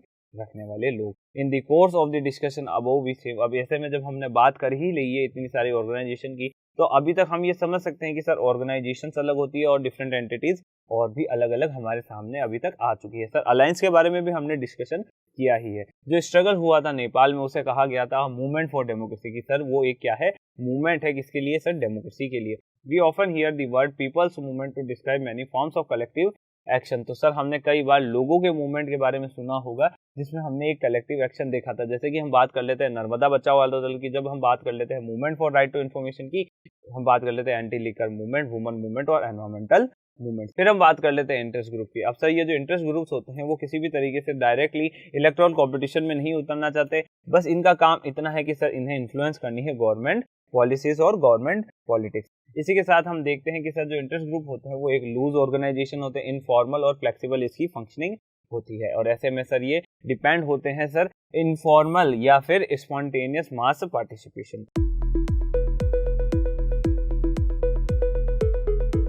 टॉपिक आज हम कवर करने जा रहे हैं वो है सेक्शनल इंटरेस्ट ग्रुप। तो चलो देखते हैं सेक्शनल इंटरेस्ट ग्रुप्स को। तो जैसा कि हम देख पा रहे हैं, usually interest groups seek to promote the interest of a particular section or group of society। तो सर सेक्शनल इंटरेस्ट ग्रुप का मतलब है कि सर सेक्शन के इंटरेस्ट के लिए जो ग्रुप फॉर्मेशन होता है कि सर एक ग्रुप के जो इंटरेस्ट है उसको फुलफिल किया जा सके, तब हम उस ग्रुप को कह देते हैं sir interest group of a sectional unit. तो हम बात करते हैं आगे, trade unions, business association, professional lawyers, doctor, teachers etcetera bodies are some examples of this type. तो जैसे कि हम देख सकते हैं कि सर ट्रेड यूनियंस किसके लिए बनाई जाती है, ट्रेड के लिए बनाई जाती है, बिजनेस एसोसिएशन बिजनेसमैन के लिए बनाई जाती है, और सर प्रोफेशनल एसोसिएशन जैसे बार मेंबर्स होगी, बार काउंसिल हो गई, डॉक्टर्स के लिए भी एक काउंसिल बनाई जाती है, टीचर्स के लिए भी काउंसिल होती है। तो सर बेसिकली क्या है सर, ये एक ग्रुप है, इन्हें हम क्या कह देते हैं, सेक्शनल इंटरेस्ट ग्रुप। तो सर ये जब भी बात करेंगे तो सर सिर्फ और सिर्फ अपने पर्टिकुलर जो इनके लोग हैं, जैसे कि अगर हम बात करते हैं बार काउंसिल की, तो सर बार काउंसिल जो है सिर्फ और सिर्फ लॉयर्स के बारे में ही बात करेगी। मतलब सर ये क्या है, एक इंटरेस्ट ग्रुप है। They are sectional because they represent a section of society. अब सर बात आती है कि ये सेक्शनल क्यों है, क्योंकि सर ये एक सोसाइटी के सेक्शन को ही रिप्रेजेंट कर रहे हैं। जैसे कि ये बात करते हैं वर्कर्स की, एम्प्लॉयज की, बिजनेस पर्सन की, इंडस्ट्रियलिस्ट की, फॉलोवर्स ऑफ अ रिलीजन या कास्ट ग्रुप की। मतलब हम बात करेंगे जब भी हम इंटरेस्ट ग्रुप को समझेंगे तो इंटरेस्ट ग्रुप या तो एक वर्कर्स का होगा या एम्प्लॉयज का होगा या बिजनेस पर्सन का होगा। मतलब हम समझ सकते हैं कि जब हम बात करेंगे इन लोगों की तो सर ये डिफरेंट ग्रुप्स में ये सेक्शन हो जाती है। Their principal concern is the betterment and wellbeing of their members, not society in general. तो सर जब भी हम बात करते हैं कि सर इस इंटरेस्ट ग्रुप का मेन गोल क्या है, तो सर इसका मेन ग्रुप सिर्फ इतना है कि सर जो इसके मेंबर्स है उसका बेटरमेंट कर सके, उनको वेलबींग, उनके लिए वेलबींग कर सके, और सर सोसाइटी इन जनरल से इनको कोई काम नहीं हो। Sometimes this organisation are not about the representing the interest of one section of society. कई बार ऐसा भी देखा गया है कि सर ये जो ऑर्गेनाइजेशन होती है वो सिर्फ और सिर्फ एक सेक्शन ऑफ सोसाइटी के जो इंटरेस्ट उन्हीं को ही रिप्रेजेंट नहीं करती, ये कुछ जो कॉमन और जो जनरल इंटरेस्ट होती है ना उनको भी कई बार डिफेंड ये करती हुई हमें नजर आती है। The members of the organization may not benefit from the cause that the organization represents. तो सर जो इसके मेंबर्स होते हैं उनको किसी भी तरीके से बेनिफिट नहीं होता, क्योंकि जो ऑर्गेनाइजेशन है वो इससे represent. The Bolivian organization FEDCOR is an example of that kind of organization in the context of Nepal. We noted that the participation of human rights organization। तो हम बात करते हैं बोलिवियन ऑर्गेनाइजेशन की जिसका नाम था FEDCOR। तो सर FEDCOR के मेंबर्स ओवरऑल इस स्ट्रगल से कोई ज्यादा बेनिफिट नहीं हुआ था। उसने तो सिर्फ और सिर्फ कुछ जो कॉमन या फिर कुछ जो जनरल इंटरेस्ट जो थे उन्हीं को ही उसने बताया था, उन्हीं को ही उसने रेज किया था। और जब हम बात करते हैं नेपाल की, तो सर नेपाल का जो स्ट्रगल हुआ था, नेपाल में जो मूवमेंट हुआ था, उसमें कई सारे ह्यूमन राइट ऑर्गेनाइजेशन उसमें साथ में आई थी। फिर हम देख this second type of groups are called promotional groups or public interest group. इन सेकंड टाइप ऑफ ग्रुप्स को ही हम क्या कहते हैं, प्रमोशनल ग्रुप्स कहते हैं या फिर हम इसे पब्लिक इंटरेस्ट ग्रुप भी कहते हैं। They promote collective rather than selective good. तो सर ये प्रमोट करते हैं कलेक्टिव को, कलेक्टिव इंटरेस्ट को, ना कि सर कुछ सिलेक्टिव गुड्स को। फिर हम बात करते हैं they aim to help groups other than their own members. तो कई बार ऐसा भी देखा जाता है कि सर ये अपने मेंबर्स के अलावा भी कुछ ग्रुप्स की हेल्प करते हैं। For example a group fighting against bonded labour fight not for itself but for those who are suffering under such a bondage. तो सर एक जो ग्रुप होता है फाइटिंग अगेंस्ट बॉन्डेड लेबर, तो सर वो ग्रुप खुद के लिए नहीं लड़ता है, वो ग्रुप जो है वो लड़ रहा था सर जो लोग सफर कर रहे थे एज एन बॉन्डेज को। फिर हम बात करते हैं in some instances the members of a public interest group may undertake activity that benefits them as well as others too. तो सर कई बार ऐसा भी देखा गया है कि कई सारे पब्लिक इंटरेस्ट ग्रुप्स होते हैं जो कुछ ऐसी एक्टिविटीज करते हैं जिससे उन्हें तो बेनिफिट होता ही होता है और सर दूसरों को भी उससे बेनिफिट होता है। फिर हम देखते हैं for example backward and minority communities employees federation. तो सर एक backward and minority communities employees federation है जिसका काम है सर लार्जली जो गवर्नमेंट एम्प्लॉयज है ना उनके लिए कैंपेन चलाना और सर कास्ट डिस्क्रिमिनेशन के अगेंस्ट में खड़े होना। It addresses the problems of its members who suffer discrimination. तो सर ये जो ऑर्गेनाइजेशन है वो ऐसे मेंबर्स के बारे में, ऐसे खुद के मेंबर्स के बारे में बताती है जिन्हें कास्ट डिस्क्रिमिनेशन को फेस करना पड़ा है। बट इट्स प्रिंसिपल कंसर्न होता है वो होता है सर सोशल जस्टिस, मतलब सोसाइटी में हर किसी को जस्टिस मिल सके और साथ ही साथ सोशल इक्वालिटी इस्टेब्लिश हो सके।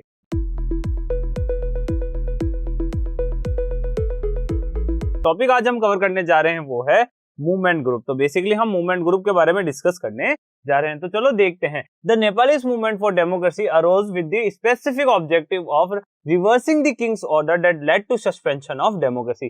तो सर जो नेपाल का जो मूवमेंट हुआ था, नेपाली जो मूवमेंट हुआ था, उसका होने की वजह क्या थी? उसके होने का कारण सिर्फ इतना था कि सर जो वहां के किंग थे, जो ज्ञानेंद्र थे, ज्ञानेंद्र ने वहां पे जो डेमोक्रेसी थी उसको क्या कर दिया था, सस्पेंड कर दिया था। और जो वहां के लोग थे वो ये चाहते थे कि सर जो किंग है वो अपने इस सस्पेंशन ऑफ डेमोक्रेसी के ऑर्डर को वापस ले ले। इन इंडिया नर्मदा बचाओ आंदोलन is a good example of this kind of movement. तो सर हम जब बात करते हैं इंडिया स्पेसिफिक की, तो हम ये देखते हैं कि सर इंडिया में भी नर्मदा बचाओ आंदोलन एक ऐसे मूवमेंट का एक अच्छा उदाहरण है। The movement started with the specific issue of the people displaced by the creation of Sardar Sarovar dam on the Narmada river. अब सर ये जो नर्मदा बचाओ आंदोलन है ये आखिर था क्या? तो सर सरदार सरोवर डैम बनाया गया था नर्मदा रिवर पर, जिसके कारण कई सारे लोगों को डिस्प्लेस कर दिया गया था। अब सर इन डिस्प्लेस लोगों के लिए आवाज उठाई किसने? सर नर्मदा बचाओ आंदोलन ने। फिर हम देखते हैं its objective was to stop the dam from being constructed. तो सर इसका ऑब्जेक्टिव क्या था कि सर डैम को बनने से रोका जाए। Gradually it became a wider movement that question all such big dams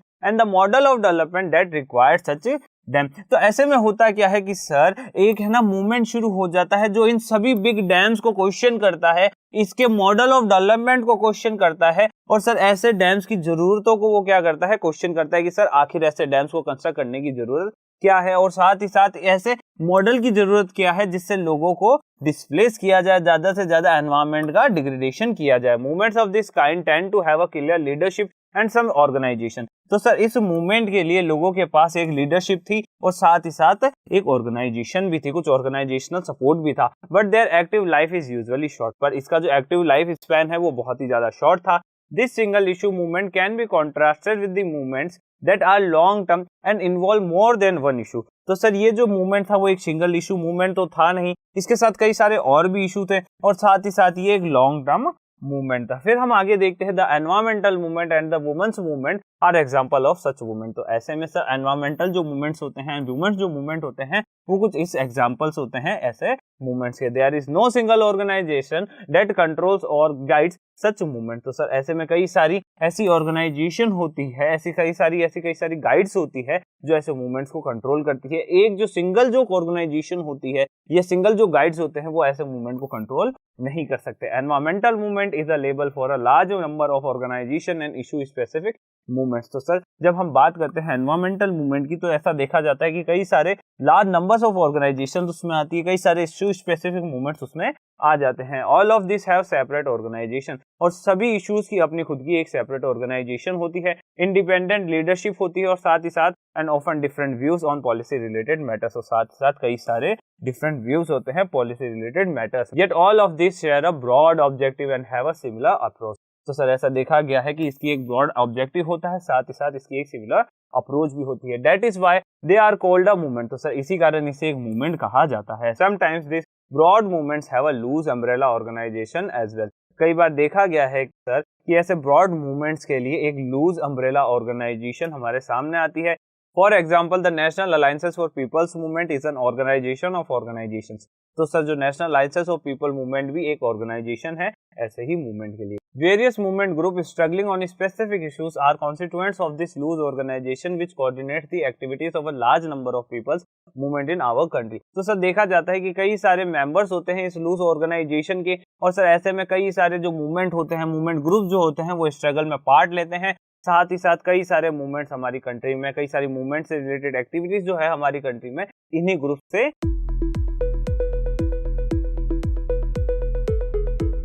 topic आज हम कवर करने जा रहे हैं वो है how do they influence politics. तो सर आखिर ये जितने भी अभी तक फैक्टर्स हमने देखे ये पॉलिटिक्स को कैसे इन्फ्लुएंस करते हैं। Pressure groups and movements exert influence on politics in a variety of ways. तो सर जो प्रेशर ग्रुप्स होते हैं, जो मूवमेंट्स होते हैं ना, वो पॉलिटिकल पार्टीज को, पॉलिटिक्स को बहुत तरीकों से इन्फ्लुएंस करते हैं। They try to gain public support and sympathy for their goals. तो सर जो प्रेशर ग्रुप होते हैं वो पब्लिक सपोर्ट पाने के लिए, पब्लिक की सिंपैथी पाने के लिए बहुत ज्यादा ट्राई करते हैं। And their activities by carrying out information campaigns, और साथ ही कुछ एक्टिविटीज करते हैं जिससे सर वो है ना ज्यादा से ज्यादा इंफॉर्मेशन को स्प्रेड कर पाए, इसीलिए वो इंफॉर्मेशन कैंपेन्स चलाते हैं, ऑर्गेनाइजिंग मीटिंग्स करते हैं, और इसी के साथ साथ कई सारी पिटिशंस को फाइल करते हैं। Most of this groups try to influence the media into giving more attention to this issue. ऐसे में सर कई सारे ऐसे ग्रुप्स हैं जो पीपल को है ना मीडिया के थ्रू इन्फ्लुएंस करते हैं, लोगों को मीडिया के थ्रू इन्फ्लुएंस करने की कोशिश करते हैं ताकि ज्यादा से ज्यादा अटेंशन उन लोगों पे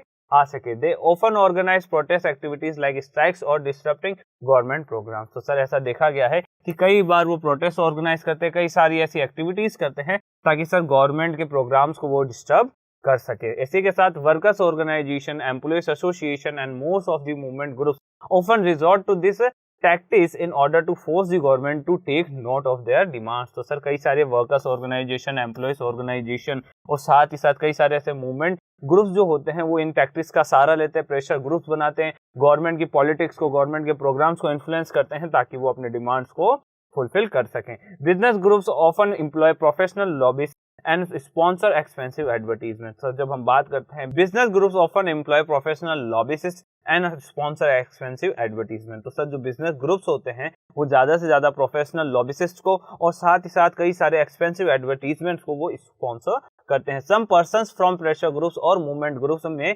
participate in official bodies and committees that offered advice to the government. तो सर कई सारे ऐसे पर्सन्स होते हैं जिन्हें प्रेशर ग्रुप से, मूवमेंट ग्रुप से सिलेक्ट किया जाता है, और साथ ही साथ वो लोग जो होते हैं वो पॉलिटिकल या फिर ऑफिशियल बॉडीज के अंदर क्या करते हैं, पार्टिसिपेट करते हैं, इन कमिटीज में वो पार्टिसिपेट करते हैं ताकि सर वो गवर्नमेंट को अपनी एडवाइस ऑफर कर सके। While interest groups and movements do not directly engage in party politics, they seek to exert influence और पॉलिटिकल पार्टी। तो सर ऐसे में देखा गया है कि सर जो इंटरेस्ट ग्रुप्स होते हैं ना वो डायरेक्टली एंगेज नहीं होते पॉलिटिकल, या फिर वो डायरेक्टली एंगेज नहीं होते पार्टी पॉलिटिक्स के साथ, वो डायरेक्टली एंगेज नहीं होते पार्टी पॉलिटिक्स के साथ। वो कोशिश करते हैं कि सर भारी रूप से हम पॉलिटिकल पार्टीज के ऊपर इन्फ्लुएंस बना सके। Most of the movement groups take a political stance without being a party. तो सर कई सारे ऐसी मूवमेंट ग्रुप्स हैं जो पॉलिटिकल स्टांस लेते हैं बीइंग अ पॉलिटिकल पार्टी। तो सर वो क्या बनना चाहते हैं, पॉलिटिकल पार्टी बनना चाहते हैं, जिसके लिए वो कई सारे ऐसे पॉलिटिकल स्टांसेस लेते रहते हैं। They have political ideology and political position on major issue. तो सर उनके पास एक पॉलिटिकल आइडियोलॉजी होती है, साथ ही साथ एक पॉलिटिकल पोजीशन होती है मेजर इश्यूज के ऊपर। फिर हम देखते हैं the relationship between political parties and pressure groups can take different forms, some direct and other very indirect. तो सर जो ये रिलेशनशिप है पॉलिटिकल पार्टीज और प्रेशर ग्रुप्स के बीच वो कई बार डिफरेंट फॉर्म्स के अंदर देखे जा सकते हैं, कुछ उनमें से डायरेक्ट होते हैं और कुछ इसमें से इनडायरेक्ट होते हैं। In some instances the pressure group are either formed or led by the leaders of political parties or act as extended arms of political parties. ऐसा कई बार देखा गया है कि सर जो प्रेशर ग्रुप्स जो होते हैं ना वो एक ऐसे लीडर को फॉर्म करते हैं जो पॉलिटिकल पार्टी या फिर एक्सटेंडेड आर्म्स के जैसे पॉलिटिकल पार्टीज के लिए काम करते हैं। For example most trade unions and student organisation in India either established by और एफिलेटेड टू वन और the other major political party. तो सर हम बात करते हैं इंडिया की, तो सर इंडिया में कई सारी ऐसी ट्रेड यूनियंस है, कई सारी ऐसी स्टूडेंट ऑर्गेनाइजेशन है, डायरेक्टली और इनडायरेक्टली मेजर पॉलिटिकल पार्टी से कनेक्टेड होती है, एफिलेटेड होती है। Most of the leaders of such pressure groups are usually activist and leaders of party. तो सर इन ग्रुप्स के, इन प्रेशर ग्रुप्स के जो लीडर्स होते हैं ना, वो हमेशा या तो कोई एक्टिविस्ट होते हैं या किसी पार्टी के वो लीडर होते हैं। Sometimes political parties grow out of movements. तो सर कई बार देखा गया है कि सर कई सारी पॉलिटिकल पार्टीज जो है वो इन मूवमेंट से ही ग्रो करना शुरू करती है। For example when the Assam movement led by students against the foreigners came to an end, it led to the formation of the Assam Gana परिषद। तो सर देखा गया जब असम में मूवमेंट चलता है तो सर असम में जो मूवमेंट है उसको लेड किया जाता है स्टूडेंट्स के द्वारा, और ये जो स्टूडेंट्स के द्वारा लेड किया वो मूवमेंट होता है, उससे एक पॉलिटिकल पार्टी का फॉर्मेशन होता है जिसका नाम था असम गण परिषद। फिर हम देखते हैं the root of parties like the DMK and the AIADMK in Tamil Nadu can be trace to a long drawn social reform movement during the 1930s and 1940s। जब हम बात करते हैं डीएमके की या हम बात करते हैं AIADMK की, तो सर ये ऐसी तमिलनाडु की पॉलिटिकल पार्टीज है जिन्होंने किसी टाइम पीरियड में सोशल रिफॉर्म के लिए मूवमेंट चलाए थे। 1930s या फिर 1940s का ऐसा टाइम पीरियड था जब ये सोशल मूवमेंट या सोशल रिफॉर्म मूवमेंट ही चला रहे थे। पर आज की जब हम बात करते हैं तो ये एक पॉलिटिकल ऑर्गेनाइजेशन बन चुके हैं तमिलनाडु के अंदर। फिर हम देखते हैं in most cases the relationship between parties and interest or movement groups is not so direct. जब हम बात करते हैं सर पार्टीज और इंटरेस्ट ग्रुप मूवमेंट के डायरेक्टली कनेक्शन की, तो सर हमें देखने को मिलता है कि इनके बीच में कोई भी डायरेक्ट कनेक्शन नहीं होता है, क्योंकि सर पॉलिटिकल पार्टीज और इंटरेस्ट जो ग्रुप होते हैं उनके अपने जो गोल्स होते हैं वो अलग अलग होते हैं। They often take position that are oppose to each other. ऐसा देखा गया है कि सर हमेशा ये दोनों जो इंस्टीट्यूट्स हैं, ये दोनों जो इंस्टीट्यूशंस हैं वो ऐसी पोजीशन लेते हैं जो एक दूसरे के अपोजिशन में होती है, yet they are in dialogue and negotiation. तो सर ऐसा देखा जा सकता है या तो ये किसी डायलॉग में होते हैं या फिर ये किसी नेगोशिएशन में पार्ट लेते हुए हमें दिखते हैं। Movement groups have raised new issues that have been taken up by political parties. तो ये देखा जा सकता है कि सर पॉलिटिकल पार्टीज ने जिन इश्यूज को सिलेक्ट किया था या फिर जिन इश्यूज को रेज किया था उन्हीं कुछ न्यू इश्यूज को मूवमेंट ग्रुप भी रेज करते हैं। Most of the new leadership of political parties comes from interest or movement groups. तो सर ऐसा देखा गया है कि जो पॉलिटिकल पार्टी की जो न्यू लीडरशिप होती है वो कई बार कई सारे इंटरेस्ट या मूवमेंट ग्रुप से ही हमें आती हुई।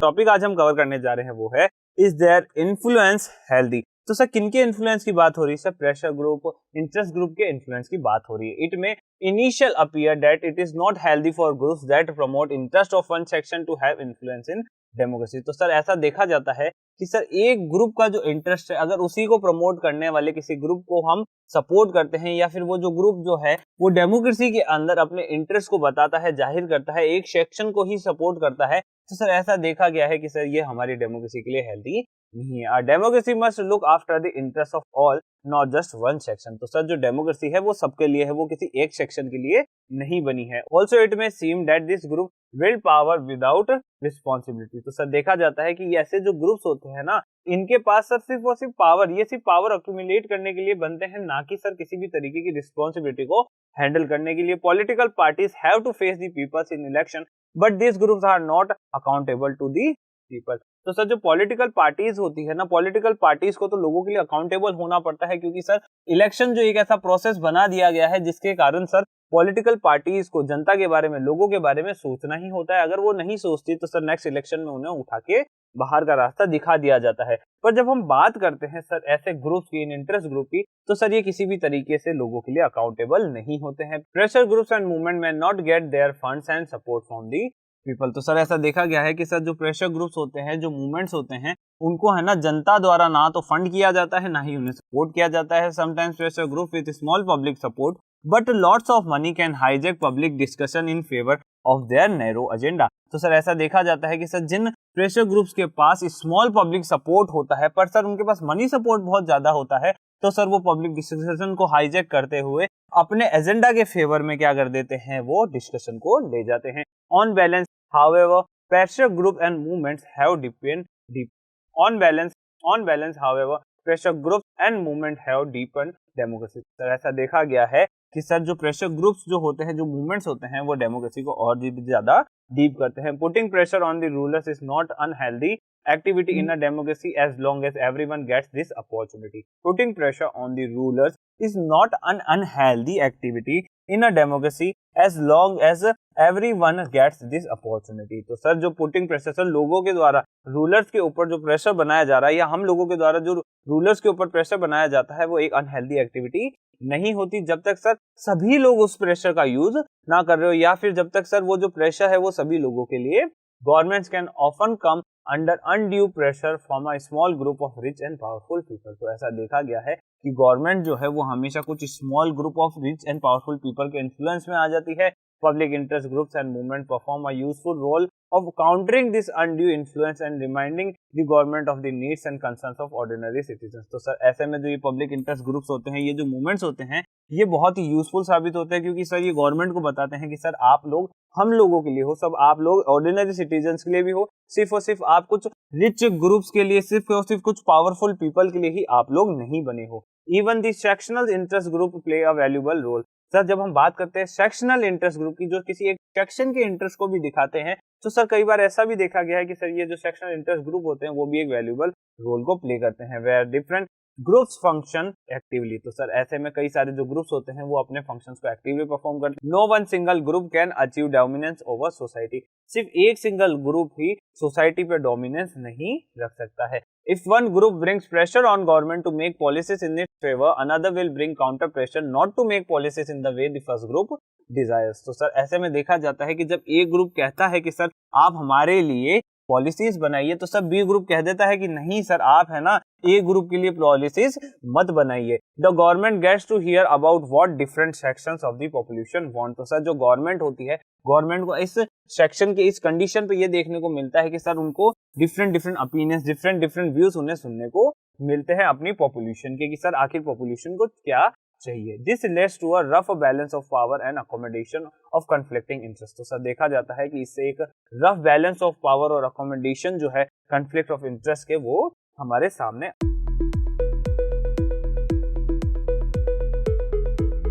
पॉपुलर स्ट्रगल्स एंड मूवमेंट के एनसीईआरटी सॉल्यूशंस। तो चलो शुरू करते हैं इस चैप्टर के एनसीईआरटी सॉल्यूशंस। तो फर्स्ट क्वेश्चन है हमारे सामने, in what ways do pressure groups and movement exert influence on politics. तो सर प्रेशर ग्रुप्स की इंपॉर्टेंस पूछी जा रही है, मूवमेंट्स की इंपॉर्टेंस पूछी जा रही है कि सर ये किस तरीके से पॉलिटिक्स को इन्फ्लुएंस करते हैं। Pressure groups and movement exert influence on politics in the following veg. तो ये कुछ तरीके हैं जिससे एक पॉलिटिक्स के ऊपर प्रेशर ग्रुप ऑफ जो मूवमेंट है वो क्या बनाते हैं, इन्फ्लुएंस बनाते हैं। They attempted to influence government policies. तो सर ऐसे में ये एक गवर्नमेंट पॉलिसीज के ऊपर में क्या बनाते हैं, इन्फ्लुएंस बनाते हैं। दे gain public support and sympathy for a cause. तो सर ये एक कारण को मद्देनजर रखते हुए, एक कारण को टारगेट करते हुए लोगों के लिए एक सिंपैथी और सपोर्ट का एक है ना माहौल तैयार करते हैं, जिससे इन्हें पब्लिक सपोर्ट मिलता है, पब्लिक की सिंपैथी मिलती है। They carry out protest, campaigns and exhibition to gather people. और सर लोगों को ज्यादा से ज्यादा जोड़ने के लिए, लोगों की ज्यादा से ज्यादा अटेंशन पाने के लिए ये प्रोटेस्ट लॉन्च करते हैं, कैंपेन चलाते हैं, एग्जीबिशन को शुरू करते हैं ताकि सर ज्यादा से ज्यादा लोग जो है इनसे अट्रैक्ट हो सके। They lobby together to alter a decision. तो सर ये एक लॉबी बनाते हैं ताकि सर जो डिसीजन है उसको ये अल्टर कर सके। अब हम चलते हैं क्वेश्चन नंबर 2 की तरफ। Describe the forms of relationship between pressure group and political parties. तो सर हमें एक है ना फॉर्म ऑफ रिलेशनशिप बताना है ताकि हम प्रेशर ग्रुप और पॉलिटिकल पार्टीज के बीच में हम रिलेशनशिप बता सके। The relationship between political parties and pressure groups can take different forms. तो सर जो पॉलिटिकल पार्टीज है, प्रेशर ग्रुप्स है, उनके बीच के जो रिलेशनशिप है वो डिफरेंट फॉर्म्स ले सकते हैं। Some pressure groups can have a political minister as their leader. कई ऐसे भी पॉलिटिकल ग्रुप्स हमारे सामने हैं जिनके पॉलिटिकल मिनिस्टर क्या हैं, लीडर हैं। The minister from one party. अब जो ये मिनिस्टर्स हैं वो सपोज करो पार्टी ए से बिलोंग करते हैं। अब लोग ये करते क्या है, सर ये पार्टी बी जो इलेक्टेड पार्टी है, जो अभी गवर्नमेंट बना चुकी है, उस पार्टी की पॉलिसीज को ये क्या करते हैं, क्रिटिसाइज करते हैं। आइदर एज अ होस्ट और by mobilising support for such unions to fight against their rival parties. तो सर ऐसा देखा गया है कि सर वो लोगों को मोबिलाइज करते हैं, लोगों का सपोर्ट मोबिलाइज करते हैं ताकि सर वो अपनी राइवल पार्टीज के अगेंस्ट में खड़े हो सके। An example of such a pressure group would be the Assam students movement that letter become Assam Gana परिषद। तो सर ऐसे में एक प्रेशर ग्रुप का जो एग्जांपल है वो है sir Asom Gana Parishad. They have an indirect relationship to where they are in dialogue and negotiation. तो सर ऐसा देखा गया है कि सर वो एक इनडायरेक्ट रिलेशनशिप में थे जहां पे उन्होंने एक डायलॉग और नेगोशिएशन को जन्म दिया। They have an indirect relationship to where they are in dialogue और नेगोशिएशंस। तो सर वो एक इनडायरेक्ट रिलेशनशिप में भी देखे गए थे जिसमें डायलॉग और नेगोशिएशन दोनों ही थे। अब हम चलते हैं क्वेश्चन नंबर 3 की ओर। Explain how the activities of pressure group are useful in the functioning of a democratic government. तो सर हमें बताना है कि सर किस तरीके से ये जो प्रेशर ग्रुप है ये यूजफुल होते हैं एक डेमोक्रेटिक गवर्नमेंट के फंक्शनिंग में। The activities led by the pressure group can push the government to rethink on the policies and act proposed by them for the country. तो सर ये जो प्रेशर ग्रुप्स होते हैं ये गवर्नमेंट को think करने के लिए, रीथिंक करने के लिए प्रेशराइज करते हैं कि सर जो भी पॉलिसीज आप बना रहे हो, जो भी आप एक्ट को प्रपोज कर रहे हो, क्या वो कंट्री के लिए सही है। Depending on the demands put forward by the pressure groups they can make a positive change in the country. Depending on the demands put forward by the pressure group they can make a positive change in the country. तो sir जैसे ही pressure group depending on the demand put forward by the pressure group they can make a positive change in the country. तो sir देखा गया है कि sir एक जो प्रेशर ग्रुप है वो पॉजिटिव चेंज ला सकता है अगर सर उसकी डिमांड्स सही है। देयर एक्टिविटीज लाइक कैंपेन्स और protest can bring attention to the wrongful acts of the government which otherwise remain behind the curtains. तो सर उनकी जो एक्टिविटीज है, जो उनके कैंपेन्स है, जो उनके प्रोटेस्ट है ना, वो लोगों की अटेंशन लेके जाते हैं रॉन्गफुल एक्ट्स की तरफ, ताकि सर ज्यादा से ज्यादा इन रॉन्गफुल एक्ट्स को गवर्नमेंट की इन पॉलिसीज से बाहर निकाला जा सके और ज्यादा से ज्यादा एक पॉजिटिव चेंज कंट्री में लाया जा सके। This pressure groups can help bring awareness to the citizens of the governmental activities and hence the political parties have to act in a responsible manner. तो सर ये जो प्रेशर ग्रुप्स होते हैं ये लोगों को हेल्प करते हैं ताकि सर वो गवर्नमेंटल एक्टिविटीज को जान सके, उनके बारे में इंफॉर्मेशन ले सके, उनके बारे में अवेयरनेस ले सके और साथ ही साथ पॉलिटिकल जो पार्टीज है उनको उनकी रिस्पॉन्सिबल मैनर में वो लेके आते हैं, उनको उनकी रिस्पॉन्सिबिलिटीज को याद दिलाते हैं। अब हम चलते हैं क्वेश्चन नंबर 4 की तरफ। What is a pressure group, give a few example. तो सर हमें प्रेशर ग्रुप के बारे में बताना है कि आखिर प्रेशर ग्रुप क्या होते हैं। There are many indirect ways in which people can get governments to listen to their demands on their points of view. तो सर ऐसे कई सारे तरीके हैं, इनडायरेक्ट तरीके हैं जिससे हम गवर्नमेंट को हमारी डिमांड्स बता सकते हैं, हमारे पॉइंट्स बता सकते हैं। They could do so by forming an organisation and undertaking activities to promote their interest on their view point. तो सर हम है ना हमारी ऑर्गेनाइजेशन को फॉर्म कर सकते हैं, कई सारी ऐसी एक्टिविटीज कर सकते हैं ताकि हम हमारे इंटरेस्ट और व्यू पॉइंट्स को गवर्नमेंट के सामने ले जा सके। This are called interest group और प्रेशर ग्रुप, और सर इन्हीं को ही हम इंटरेस्ट ग्रुप या प्रेशर ग्रुप कहते हैं। एग्जाम्पल फार्मर्स ऑर्गेनाइजेशन, जैसे कि एक फार्मर ऑर्गेनाइजेशन है जिसका नाम है भारतीय किसान union and all India trade union Congress. फिर हम आगे देखते हैं what is the difference between a pressure group and a political party. तो सर हमें प्रेशर ग्रुप और पॉलिटिकल पार्टीज के बीच में डिफरेंसेस बताने हैं। तो हम ये देखते हैं कि सर जो प्रेशर ग्रुप होते हैं ऑर्गेनाइज भी हो सकते हैं, अनऑर्गेनाइज भी हो सकते हैं, पर सर जो पॉलिटिकल पार्टीज होती है वो हमेशा ऑर्गेनाइज होती है। प्रेशर ग्रुप्स का काम होता है कि sir the cause is to fight against a common purpose. तो सर एक कॉमन पर्पस के लिए लड़ना एक प्रेशर ग्रुप का क्या होता है, पर्पस होता है। और इसी के साथ पॉलिटिकल पार्टीज का पर्पस होता है their role is to form a government. तो सर एक गवर्नमेंट को फॉर्म करा जाना ही पॉलिटिकल पार्टीज का क्या होता है, पर्पस होता है। They don't contest election. तो सब प्रेशर ग्रुप किसी भी तरीके से इलेक्शन को कंटेस्ट नहीं करते, जबकि पॉलिटिकल पार्टीज इलेक्शन को कंटेस्ट करती है। All participation have the same ideology. तो सर जितने भी पार्टिसिपेंट्स होते हैं प्रेशर ग्रुप में उन सभी की सेम आइडियोलॉजी होती है। पर जब हम बात करते हैं पॉलिटिकल पार्टीज की तो इसमें ministers can have different ideologies. तो सर जो पॉलिटिकल पार्टीज के जो मिनिस्टर्स होते हैं उनकी डिफरेंट आइडियोलॉजीज देखी जा सकती है। अब हम चलते हैं इस क्वेश्चन की तरफ। Organisation that undertake activities to promote the interest of specific social section such as the workers, employers, teachers and lawyers are called dash group. तो सर इन ग्रुप्स को हम कहते हैं सेक्शनल इंटरेस्ट ग्रुप, जो सिर्फ और सिर्फ एक सेक्शन के इंटरेस्ट को ही रिप्रेजेंट करती है। फिर हम देखते हैं 7th question, which among the following is the special feature that distinguish a pressure group from a political parties. तो सर प्रेशर ग्रुप और पॉलिटिकल पार्टीज का जो एक मेन फीचर है कि सर इन दोनों में डिफरेंस क्या है वो हम देखते हैं। तो सर ए जो है वो है parties take political stances while pressure groups do not bother about political issues. तो सर जैसा कि हम जानते हैं कि सर जो पॉलिटिकल पार्टीज होती है वो पॉलिटिकल स्टांस लेती है, पर सर जो प्रेशर ग्रुप्स होते हैं वो किसी भी तरीके के पॉलिटिकल इश्यूज से दूर ही रहते हैं। अब हम चलते हैं बी ऑप्शन की तरफ। Pressure groups are confined to a few people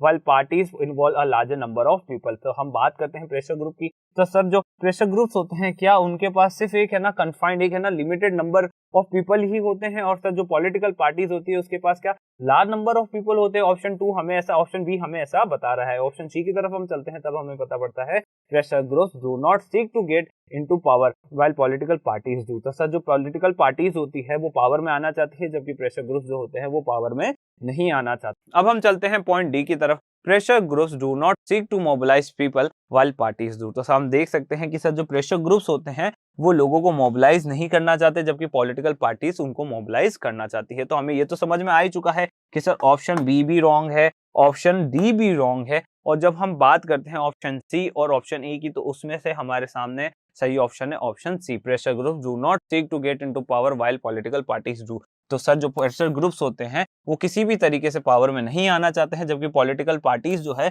वो सिर्फ पावर में आना जानती है। तो बच्चों आज के इस टॉपिक में इतना ही। इस टॉपिक से रिलेटेड कोई भी डाउट हो तो आप कमेंट सेक्शन में हमें कमेंट करके पूछ सकते हैं। अगर वीडियो आपको अच्छा लगता है तो आप इसे लाइक करिए, कमेंट करिए और सब्सक्राइब करिए स्कोर चाला के यूट्यूब चैनल को। Thank you.